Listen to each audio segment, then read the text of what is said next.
అన్నయ్య ఇంటి పెద్ద కొడుకు గురించి ఒక మాట చెప్పరాదా అని చెప్పేసి అయితే కామెంట్లో కోరారు. అందుకోసమే ఈ మాట చెప్తున్నా. అన్న అంటే నాన్న తర్వాత నాన్న లాంటోడు అని చెప్పేసి సరిపెట్టుకోవద్దు కాక.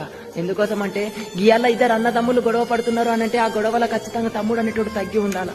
ఎందుకోసం అంటే మంది చెప్పిన మాటలు విని వాడికంటే నేనెందుకు తక్కువ, అన్నిట్లో చెరిసగం ఉంటాం మేము అని చెప్పేసి పోట్లాడుతూ ఉంటుంటారు. అన్నిట్లో చెరిసగం ఉండొచ్చు, ఆస్తుల్లో పంపకంలో చెరిసగం ఉండొచ్చు, కానీ పెద్దరికం అనేది పెద్దోడికే సొంతం.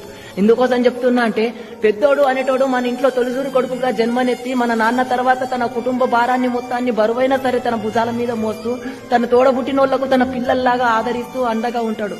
అట్లాంటోడికి మన పైన ఒక అర్హత ఖచ్చితంగా ఉంటది. ఒక మాట అనేది తగ్గి ఉన్నంత మాత్రం అక్కడ విలువేమి తగ్గిపోదు. పెద్దోడికి నువ్వు ఇచ్చిన రెస్పెక్ట్ చాలా గొప్పగా ఉంటది.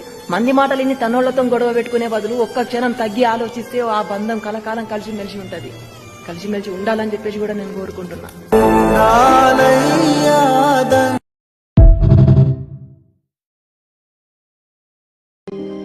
ఇంకో జన్మలో అన్నదమ్ములుగా పుడతామో లేదో తెలీదు. ఉన్న నాలో సంతోషంగా ఉండాలి.